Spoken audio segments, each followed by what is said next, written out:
Olá, seguidores, amigos e seguidores, buenas noites, como estão todos?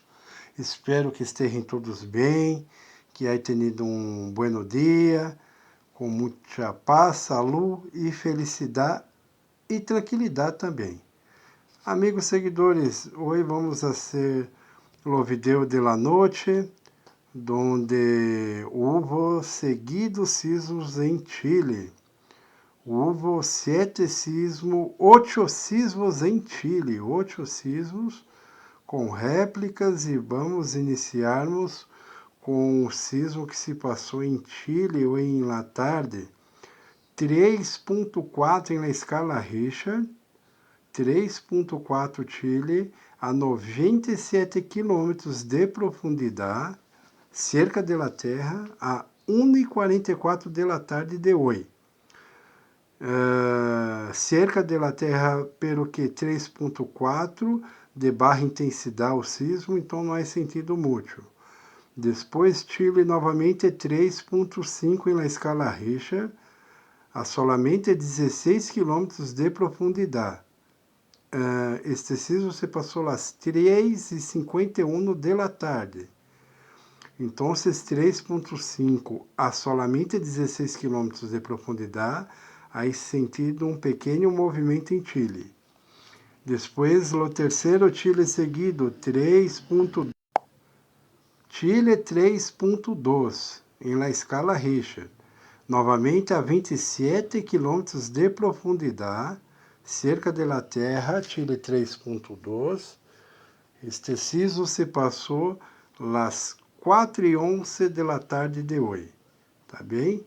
Então, 27 km cerca da Terra, pero que 3.2 não há sentido muito movimento, pois foi de baixa intensidade. Depois, novamente, Chile. Este há sentido mover-se um pouco mais. Chile 4.6 em la escala Richter, a solamente 10 km de profundidade. Este sismo se passou às 4h30 da tarde de hoje. Então, em Chile 4.6 em la escala Richter, há sentido movimento, pois foi cerca da Terra 10 km de profundidade.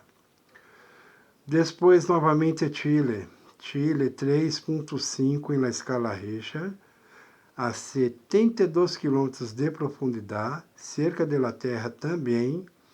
Então, este de Chile 3.5 há sentido pouco movimento, pelo que foi cerca da Terra, 72 km de profundidade.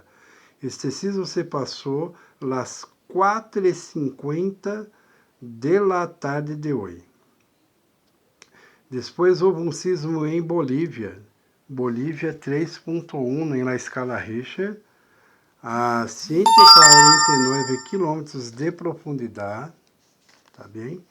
3.1 no Bolívia, 149 km de profundidade, às 6h49 da noite de hoje, tá bem? Então, Bolívia 3.1 não há sentido movimento, pois foi lejos da Terra, 149 km de profundidade. Chile novamente, 3.12 em la escala Richter, a 52 km de profundidade. Este sismo se passou às 8h14 da noite de hoje. Então, 52 km de profundidade cerca da Terra, pero que não há sentido 3.12 em la escala Richter. Novamente, Chile, 3.1 em la escala Richter, a 89 km de profundidade. Este sismo se passou às 9h52 da noite de hoje. Então, 89 km de profundidade, cerca da Terra, pelo que Chile 3.2, baixa intensidade. Depois houve um em Argentina. Argentina 3.7 em la escala Richter, a solamente 10 km de profundidade, cerca da Terra. Este sismo se passou às 10h12 da noite de hoje. Então, 3.7 de Argentina a 10 km de profundidade, sentido pouco movimento em Argentina. E finalizando o vídeo de hoje, Chile novamente, 3.12 na escala Richter, barra intensidade, a 126 quilômetros de profundidade, lejos de la Terra. Então, Chile não é sentido mover-se com este sismo, que se passou em la noite de hoje, las 8:15 de la noite de hoje. Tá bem, amigos seguidores? Então, não se olvides de se inscrever em canal, dê seu like, tá bem? Este último de Chile foi a 10:15 da noite, tá bem? Este sismo de Chile 3.2 foi às 10:15 da noite, a 126 quilômetros de profundidade. Tá bem, amigos seguidores? Então, se não ouvides, dá seu like, inscreva-se no canal, envia para seus amigos, familiares, vizinhos e grupos de WhatsApp, tá bem? Tenham todos uma boa noite, um bom descanso e hasta amanhã pela manhã. Regressaremos com os vídeos que se passarem em final de la noite, em la madrugada e amanhã de manhã pela manhã. Então, hasta amanhã. Tchau, tchau.